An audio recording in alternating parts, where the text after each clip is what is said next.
Hello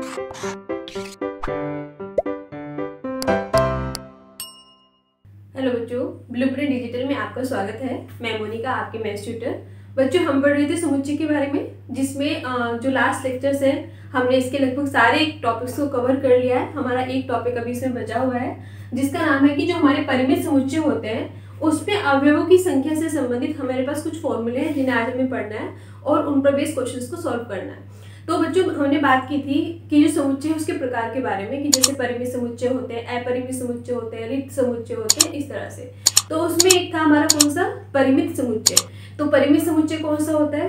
परिमित समुच्चय ऐसे समुच्चय होते हैं जिसमें अवयवों की संख्या निश्चित होती है। मतलब हम समुच्चय में गिनकर बता सकते हैं कि इसमें कितने अवयव है। जैसे ये एक कोई हमारे पास एक समुच्चय है और इसके अवयव हैं 1, 2, 3। तो मैं गिन के बता सकती हूँ कि इसमें कितने अवयव है। 1, 2, 3 इसमें अवयव है। तो इसे हम क्या कहेंगे? परिमित समुच्चय कहेंगे। अब जो परिमित समुच्चय होते हैं उसके अवयवों की जो संख्या होती है उसे हम क्या कहते हैं? कार्डिनल संख्या कहते हैं, कोटि कहते हैं। तो हम इसे दिखाते हैं। जैसे इस समुच्चय में इसकी संख्या कितनी है? मान लेते हैं कि अगर हमारे पास n अवयव है तो उसे हम इस तरह से दिखाएंगे, n और समुच्चय। तो इसका मतलब है कार्डिनल संख्या इसकी है ना, कोटि इसकी। तो इस वाले समुच्चय में हम कैसे लिखेंगे? 3a। तो जहां पे ये n आ जाए स्टार्टिंग में, जैसे इन फॉर्मूले में n आया हुआ है, तो इसका मतलब क्या है कि कार्डिनल संख्या की बात कर रहा है। ये बता रहा है कि इस समुच्चय में कितने अवयव हैं, अवयवों की संख्या की बात कर रहा है। तो ये हम सिर्फ किसमें बता सकते हैं? परिमित समुच्चय में बता सकते हैं। तो इसीलिए हम पढ़ेंगे परिमित समुच्चय में अवयवों की संख्या से संबंधित जो हमारे पास महत्वपूर्ण सूत्र हैं उनके बारे में। तो वीडियो स्टार्ट करने से पहले आई रिक्वेस्ट यू, अगर अभी तक आपने हमारे चैनल को सब्सक्राइब नहीं किया है तो चैनल को सब्सक्राइब करना ना भूलें। साथ ही साथ बेल आइकन में क्लिक करें ताकि आने वाली सारी वीडियोज की नोटिफिकेशन आप तक पहुँचते रहे। तो स्टार्ट करते हैं आज का लेक्चर। तो जिसमें मेरे पास पहला जो फॉर्मूला है, सूत्र है, वो क्या है? यदि U परिमित समष्टि समुच्चय है।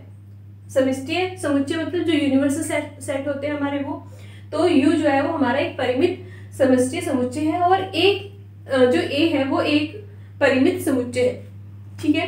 तो इसमें हमारे पास एक फॉर्मूला है कि जो A है इसका हम क्या निकालेंगे? पूरक समुच्चय निकालेंगे। उसे किससे दिखाते हैं? A के ऊपर डैश या फिर C लिख के। तो A के ऊपर डैश। तो नॉर्मली जब हम किसी समुच्चय का पूरक समुच्चय निकालते हैं तो हम क्या करते हैं? उस समुच्चय को जो हमारा समष्टि समुच्चय होता है उससे माइनस कर देते हैं। तो इसमें भी हमने देखो इसको यूनिवर्सल से माइनस कर दिया। बस यहाँ पे अलग क्या है? यहाँ पे अलग है ये कार्डिनल संख्या। ठीक है। तो जो पूरक समुच्चय है उसकी कार्डिनल संख्या बराबर होगी यूनिवर्सल की कार्डिनल संख्या और माइनस ए समुच्चय की कार्डिनल संख्या के।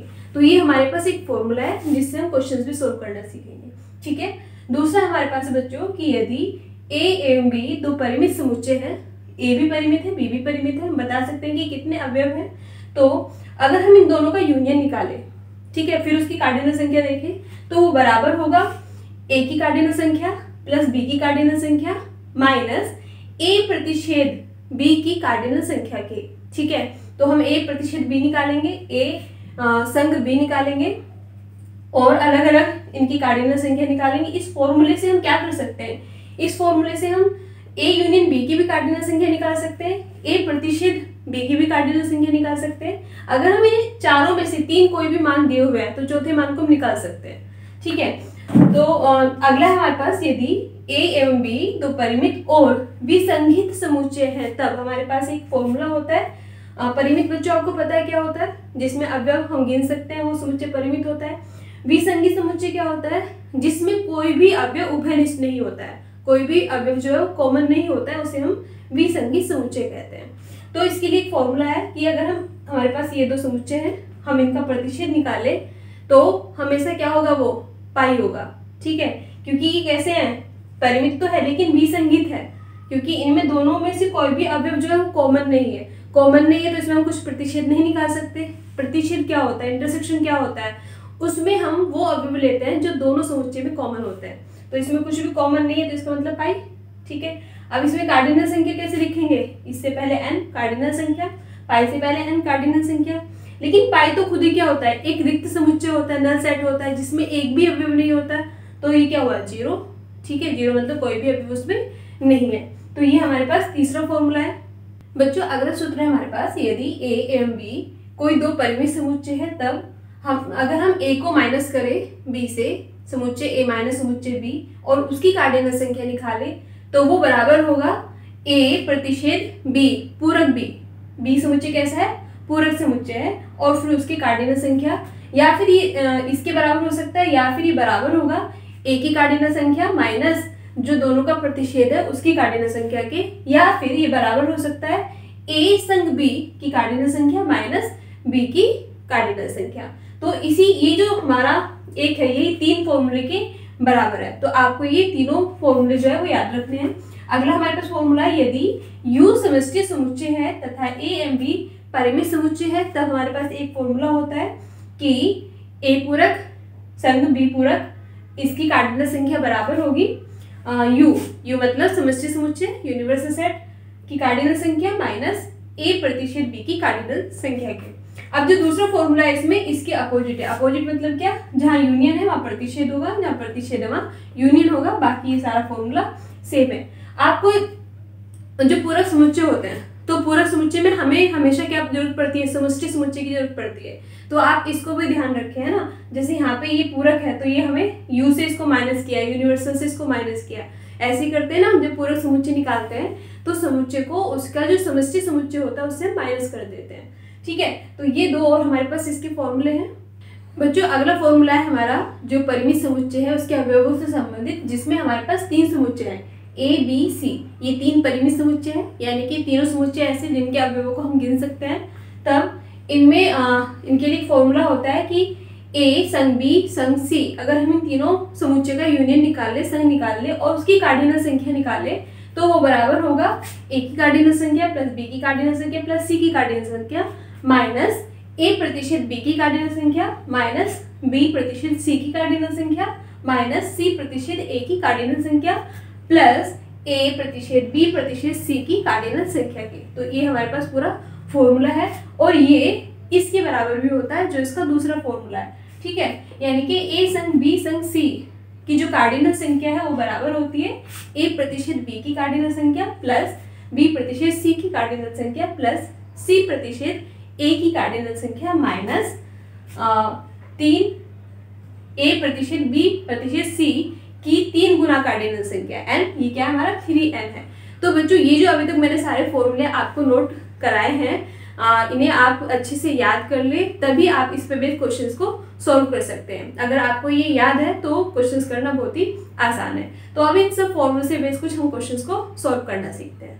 बच्चों हमारे पास पहला सवाल है, यदि समुच्चयों A तथा B में 3 तथा 6 अवयव है, ठीक है, यानी कि A समुच्चय में 3 अवयव है और B में 6 अवयव है, तो A संग B में अधिकतम अवयवों की संख्या क्या होगी, ठीक है, और A संग B में अवयवों की न्यूनतम संख्या क्या होगी। तो हमें इन दोनों का संग निकालना है और उसमें अधिकतम और न्यूनतम अवयवों की संख्या बतानी है। तो बच्चों हमने अभी जो फॉर्मूले पढ़े हैं उसमें एक फॉर्मूला हमने ये भी पढ़ा था कि A यूनियन B, इसके अवयवों की संख्या बराबर होती है A के अवयव प्लस B के अवयव माइनस इन दोनों का प्रतिच्छेद के अवयव। ये हमारे पास फॉर्मूला होता है, इसे हम पहली समीकरण लिख लेते हैं। अब देखो इसके अधिकतम अवयवों की संख्या कब होगी? जब हमारे पास ये जो है वो 0 हो जाए, तब इसके अवयव जो होंगे अधिकतम होंगे, क्योंकि ये दोनों प्लस हो जाएंगे, ठीक है, हमें कुछ माइनस नहीं करना होगा इसमें। तो ये हमें पता है ये कितना हमारे पास, जो ये है हमारे पास 3 है, और जो B के अवयव है वो कितने हैं हमारे पास 6 है, ठीक है। तो अब हम इसको निकालेंगे इसमें मान रख के, और ये क्या होगा जब अधिकतम हम निकाल रहे हैं, अधिकतम अवयवों की संख्या क्या होगी? अधिकतम अवयवों की संख्या के लिए n प्लस a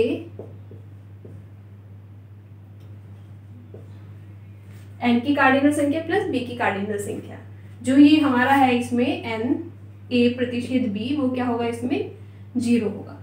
तो ये कितनी होगी 3 प्लस 6 यानी कि 9। तो एक आंसर तो हमारा 9 आ गया कि A यूनियन B में अधिकतम अवयव की संख्या जो होगी वो 9 होगी। अब इसी में A यूनियन बी में न्यूनतम अवयवों की संख्या। न्यूनतम अवयवों की संख्या कैसे निकलेगी, ये कैसे निकलेगी, कम कैसे होंगे अवयव, जब ये हमारे पास अधिकतम होगा, क्योंकि इन दोनों का सम होगा और इसे माइनस कर देंगे तो वो हमारे सबसे कम न्यूनतम अवयव निकल के आएंगे। अब ये क्या होगा, प्रतिच्छेद हम कैसे निकालेंगे, जैसे आप हमारे पास ए की कार्डिनल संख्या है, बी की कार्डिनल संख्या है, तो इनके जो प्रतिच्छेद होगा, प्रतिच्छेद इंटरसेक्शन में क्या होता है, ऐसे अवयव जो दोनों में कॉमन हो, तो दोनों में कॉमन तो सिर्फ 3 ही अवयव होंगे ना, इसमें भी 3 है और इसमें भी 3 है जो कॉमन होंगे, इसमें जो 3 है वो तो एक्स्ट्रा है, ठीक है। तो इसका जो प्रतिच्छेद निकलेगा यहाँ पे हमारा कितना निकलेगा, 3 निकलेगा। अब हमारे पास ये भी है, ये भी है, ये भी है, तो मान रख लेते हैं इसमें समीकरण 1 में, तो 3 + 6 - 3, 3 से 3 गया तो क्या बचेगा, 6 बचेगा। तो न्यूनतम अवयव आएंगे हमारे पास 6 और अधिकतम हमारे पास अवयव आएंगे 9, ठीक है। हमें सिर्फ एक फॉर्मूला ध्यान रखना है, ये वाला, ये हमारे पास फॉर्मूला है, इसी में हमसे पूछा है कि ए यूनियन बी की कार्डिनल संख्या अधिकतम बतानी है हमें और न्यूनतम बतानी है। तो आप खुद ध्यान रखें, इसका अधिकतम ही कब होगा, जब ये हमारे पास 0 होगा तो हम इन दोनों को जोड़ लेंगे तो अधिकतम होगा। न्यूनतम कब होगा, जब इन दोनों में से हम इसे माइनस करेंगे। अब इसे कैसे निकालना है, तो ये क्या होता है, ये जो हमारे उभयनिष्ठ अवयव होते हैं वो होते हैं प्रतिच्छेद में हम दोनों समुच्चय के जो उभयनिष्ठ अवयव होते हैं उसको लिखते हैं।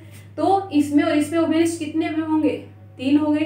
तो जो भी हमारी वैल्यूज है उसे हमने रख के और इसकी अधिकतम और न्यूनतम अवयव को निकाल लिया है। बच्चों अगला क्वेश्चन है हमारे पास कि 500 कार मालिकों से पूछताछ करने पर पाया गया कि 400 लोग मारुति कार के और 200 लोग हुंडई कार के मालिक थे। 50 लोग दोनों कार के मालिक थे। ज्ञात कीजिए क्या ये आंकड़े सही है। तो सबसे पहले तो जब ये है हमारा, ये हमारा क्या हो गया, एक तरह से समष्टि समुच्चय होगा, क्योंकि जो टोटल है वो कितने हमारे पास 500 है, ठीक है। तो ये क्या होगा हमारे पास u, और u में क्या होगा, हमारी u की कार्डिनल संख्या कितनी होगी, 500, ठीक है। मतलब u क्या है, u हमारे जो सारे जो मालिक है उनकी संख्या है, जो क्या होगी हमारे पास एक यूनिवर्सल सेट होगा, समष्टि समुच्चय होगा, और इसमें संख्या कितनी है इसकी कार्डिनल 500 है। इसी तरह से जो 400 लोग हैं वो मारुति के हैं, तो मारुति को मैं m से दिखा देती हूँ। तो इसमें कितनी संख्या है, 400 है, और जो हुंडई है उसे s से दिखा देते हैं, तो उसमें जो संख्या है वो 200 है, ठीक है। अब 50 लोग ऐसे जो दोनों कार के मालिक है, 50 लोग ऐसे हैं जो इसमें भी है और इसमें भी है, यानी कि इन दोनों में कॉमन है। तो कॉमन है तो इसका मतलब क्या, अगर हम इनका प्रतिशत निकालेंगे तो 50 आएगा, ठीक है। तो n m प्रतिशत NH कितना होगा हमारे पास, 50 होगा। अब हमारे पास एक फॉर्मूला है, क्या फॉर्मूला है, इसमें यूनियन का। हम उसमें इन वैल्यू को रख के देखते हैं कि क्या ये वैल्यू सेटिस्फाई होती है तो ये आंकड़े सही है, नहीं होती है तो ये आंकड़े सही नहीं है। अब वो फॉर्मूला क्या है हमारे पास कि अगर हम m कार्डिनल संख्या का यूनियन निकाले h कार्डिनल संख्या से, तो वो बराबर होता है m की कार्डिनल संख्या प्लस h की कार्डिनल संख्या माइनस दोनों का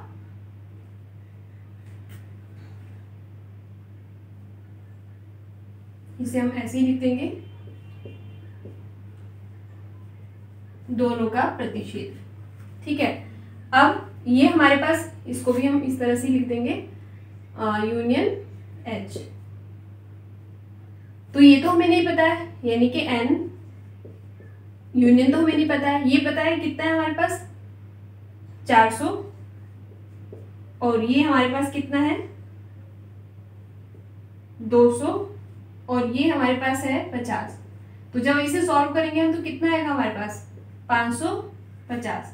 ये क्या है हमारे पास, ये। अब हमारा जो यूनिवर्सल है, जो ये है हमारा, वो तो 500 है, और ये तो 500 से ज्यादा है, 550 है, और ये क्या होना चाहिए था, ये इसका सबसेट होना चाहिए था, इसका उपसमुच्चय होना चाहिए था, ठीक है। क्या होना चाहिए था कि जो इसका यूनियन है ये सबसेट होना चाहिए था u का, लेकिन ये सबसेट तो नहीं है, क्योंकि ये जो संख्या है ये 500 से ज्यादा है ना, 550 ग्रेटर देन है 500 से, इसीलिए ये आंकड़े सही नहीं है, ये आंकड़े सही नहीं है, ठीक है। क्योंकि ये जो हमने निकाला सॉल्व करके ये हमारा ज्यादा आ गया है, अगर ये हमारा 500 आता तो ये हमारा आंसर सही हो जाता। और ये इससे कम हो सकता है, ठीक है, बराबर या कम हो सकता है, क्योंकि ये क्या होना चाहिए हमारा एक तरह से यूनिवर्सल सेट का हमारा उप समुच्चय होना चाहिए। तो हमें सिर्फ इनको मान लेना है कि देखना है कि इसमें कौन सा यूनिवर्सल सेट है, कौन सा हमारा, इनकी संख्या क्या क्या है, कार्डिनल संख्या अलग अलग क्या क्या है, और हम फॉर्मूले में वैल्यूज को रख के कैसे इसे सोल्व करेंगे। बच्चों अगला क्वेश्चन है हमारे पास कि एक बाजार अनुसंधान समूह ने 1000 उपभोक्ताओं का सर्वेक्षण किया, ठीक है, और सूचित किया कि 720 उपभोक्ता जो हैं वो उत्पाद P1 को पसंद करते हैं और 450 जो है वो उत्पाद P2 को पसंद करते हैं। मतलब दो प्रोडक्ट हैं, दो उत्पाद हैं, कुछ जो है वो P1 को पसंद करते हैं, कुछ जो है वो P2 को पसंद करते हैं। तो दोनों उत्पादों को पसंद करने वाले उपभोक्ताओं की न्यूनतम संख्या हमें बतानी है। इनमें से कितने ऐसे न्यूनतम उपभोक्ता होंगे जो कम से कम दोनों उत्पादों P1 और P2 को दोनों को क्या करे, पसंद करे। अब दोनों को पसंद करे तो हमें क्या निकालना होता है, उसमें प्रतिशत निकालना होता है, ठीक है, जब हम उसमें कॉमन निकालते हैं किसी भी चीज़ में। तो अब ये क्या है हमारे पास 1000, ये तो पूरा हमारा ऐसा समुच्चय है जिसमें सारे उपभोक्ता है, यानी कि हमारे पास क्या होगा, समष्टि समुच्चय होगा। तो इसमें कितने नंबर से कार्डिनल संख्या इसकी 1000 है, तो NU कितनी है 1000। और A जो है हमारे A कौन है, जो P1 को पसंद करते हैं, यानी कि 720। तो N की कार्डिनल संख्या क्या होगी 720, B की क्या होगी 450। अब ये तीन चीज़ें में मिल गई है और हमें फॉर्मूला पता है, क्या फॉर्मूला होता है कि A संग B की कार्डिनल संख्या बराबर होती है A की कार्डिनल संख्या प्लस B की कार्डिनल संख्या माइनस A प्रतिशत B की कार्डिनल संख्या की। हमें इसमें ये निकालना है, ठीक है। तो हमने क्या करा, इन दोनों के मान रखे और इसे रख दिया, तो हमारे इसका मान निकल के आया, इसके संघ का मान निकल के आया ये, ठीक है। अब लेकिन हमें पता है कि जो A संग B होता है वो किसका उपसमुच्चय होता है, जो यूनिवर्सल सेट होता है उसका उपसमुच्चय होता है। तो हम ये लिख सकते हैं, और इनकी कार्डिनल संख्या भी अगर होगी तो ये भी उसका उपसमुच्चय होगा। तो हमने n और n कर दिया। अब ये जो थी इसका मान हमने यहाँ से लिख दिया, इसे समीकरण 1 मान लेते हैं। तो समीकरण 1 से इसका मान ये हमने यहाँ पे लिख दिया है, ठीक है। तो ये लेस देन इक्वल टू क्या हो गया 1000 हो गया। फिर 1000 को हम इधर ले आए तो माइनस हो गया, तो ये कितना हो गया 170 हो गया। और ये क्या निकल के आया हमारे पास, कौन सी संख्या निकल के आई है, जो A प्रतिशत B की कार्डिनल संख्या है, ठीक है। तो A प्रतिशत B की कार्डिनल संख्या क्या होगी, इक्वल टू ग्रेटर देन होगी किससे 170 से। तो कम से कम 170 ऐसे उपभोक्ता होंगे जो P1 और P2 दोनों उत्पादों को क्या करेंगे, पसंद करेंगे। बच्चों अगला क्वेश्चन है हमारे पास, एक स्कूल के 400 छात्रों के सर्वेक्षण में 100 छात्र सेब का रस और 150 छात्र संतरे का रस और 75 छात्र दोनों का रस पीने वाले हैं। एक सर्वे किया गया, कितने छात्र थे टोटल 400 थे, जिसमें से पाया गया कि 100 ऐसे छात्र हैं जो सेब का रस पीते हैं, 150 ऐसे छात्र हैं जो संतरे का रस पीते हैं और 75 ऐसे छात्र हैं जो दोनों सेब का भी और संतरे का रस पीते हैं। तो हमें बताना है कि कितने छात्र ऐसे हैं जो ना तो सेब का रस पीते हैं और ना ही संतरे का रस पीते हैं, ठीक है। तो ये तो टोटल है, यानी कि यूनिवर्सल है। तो ये इसकी कार्डिनल संख्या कितनी होगी, ये हमारे पास 400 है और इसको हमने मान लिया, जो सेब का पीते हैं उसे हमने A मान लिया है। तो A की कार्डिनल संख्या कितनी है, B है, और जो संतरे का रस पीते हैं उसे हमने B समुच्चय मान लिया है। तो B की कार्डिनल संख्या कितनी है, 150 है। अब जो दोनों का पीते हैं, दोनों का पीते तो हम क्या निकालेंगे समुच्चय में, यूनियन निकालेंगे, ठीक है, संघ निकालेंगे। सॉरी, जो दोनों में है, जो दोनों का निकालेंगे तो वो संख्या लेंगे हम, वो अवयव लेंगे जो उभयनिष्ठ होते हैं, कॉमन होते हैं, तो वो किस में होते हैं, प्रतिच्छेद में होते हैं, ठीक है। तो हमने A प्रतिशत B की कार्डिनल संख्या निकाली 75, यानी कि 75 ऐसे छात्र हैं जो सेब और संतरे दोनों का रस पीते हैं। तो हमारे पास ये सारे तो हमें चीज़ें मिल गई है। अब हमें निकालना क्या है, हमें निकालना है कि जो छात्र ना तो सेब का रस पीते हैं ना संतरे का रस पीते हैं, तो उसके लिए हमें निकालना होगा बच्चों A पूरक प्रतिशत B पूरक की कार्डिनल संख्या, ठीक है, ये हमें निकालना होगा।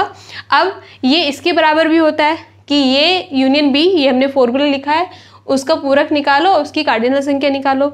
अब इसको भी हम आगे खोल के लिख सकते हैं, ठीक है। A यूनियन B का पूरक कैसे निकालेंगे, इसे हम यूनिवर्सल से माइनस कर देंगे। तो यूनिवर्सल से हमने इसको माइनस कर दिया, ठीक है, तो ये बराबर यही तो हुआ है ना। अब इसका हमारे पास ऑलरेडी फॉर्मूला है, इसको हम कैसे लिख सकते हैं, ये हमारे पास फॉर्मूला है A यूनियन B का कार्डिनल संख्या बराबर होती है A की कार्डिनल संख्या प्लस B की कार्डिनल संख्या प्लस माइनस A प्रतिशत B की कार्डिनल संख्या के। तो ये हमारा ये फॉर्मूला होता है। अब बस हमें क्या करना है, सबकी वैल्यू रख देनी है, मान रख देना है। तो U की कार्डिनल संख्या कितनी है 400, A की कितनी है 100, B की कितनी है 150 और दोनों के जो प्रतिशत है वो कितनी है 75, तो माइनस 75। जब इसे हम सॉल्व करेंगे तो हमारे पास आएगा 250। तो 250 ऐसे छात्र होंगे जो ना तो सेब का रस पीते हैं ना ही संतरे का रस पीते हैं। बच्चों अगला क्वेश्चन है हमारे पास कि 50 व्यक्तियों के समूह में 35 व्यक्ति हिंदी, 25 व्यक्ति हिंदी व अंग्रेजी दोनों भाषाएं बोलते हैं। तो हमें ज्ञात करना है कि कितने व्यक्ति अंग्रेजी बोलते हैं परंतु हिंदी नहीं बोलते हैं, और इसमें हमें ये भी बताना है कि कितने ऐसे व्यक्ति हैं जो अंग्रेजी बोलते हैं, ठीक है, वो साथ में हिंदी भी बोल सकते हैं। तो हमें इसमें 2 चीज़ें निकालनी है। तो सबसे पहले तो ये 50 हमारा क्या हुआ इसमें, क्योंकि ये टोटल है ना, इसमें हिंदी भी है और इंग्लिश भी है, यानी कि ये क्या होगा हमारा संघ होगा, यूनियन होगा। तो हमने हिंदी को H से दिखाया है, समुच्चय H से, और इंग्लिश को हमने समुच्चय E से दिखाया है। तो H संघ E की जो कार्डिनल संख्या वो कितनी होगी 50 होगी। हिंदी की जो कार्डिनल संख्या है H समुच्चय की जो कार्डिनल संख्या है वो कितनी है 35 है। और दोनों जो बोलते हैं तो इसमें भी क्या निकालेंगे, प्रतिशत निकालेंगे। तो H प्रतिशत E की कार्डिनल संख्या कितनी है 25, यानी कि 25 ऐसे व्यक्ति है जो हिंदी भी बोलते हैं और इंग्लिश भी बोलते हैं, ठीक है। अब हमारे पास हमें क्या निकालना, हमें ये निकालना है कि कितने व्यक्ति हैं जो अंग्रेजी बोलते हैं लेकिन हिंदी नहीं बोलते हैं। तो अगर हम अंग्रेजी से हिंदी को माइनस कर दें तो हम ये निकाल सकते हैं, ठीक है। तो हमने लिखा, हमें क्या करना पड़ेगा, इसमें E माइनस H निकालना पड़ेगा। E माइनस H की हमें कार्डिनल संख्या निकालनी पड़ेगी, और ये हमारे पास फॉर्मूला है बच्चों, मैंने आपको बताया था कि उसे हम कैसे निकालेंगे कि H संग E की कार्डिनल संख्या माइनस H की कार्डिनल संख्या, ठीक है। क्योंकि हम E निकाल रहे हैं तो इसमें से हम H माइनस कर देते हैं। जैसे हमने अंतर सीखा था समुच्चय का, तो ये भी समुच्चय है, वहाँ पे हमने सीखा था A माइनस B को हम कैसे निकालते हैं, A के सारे समुच्चय जो B में ना हो।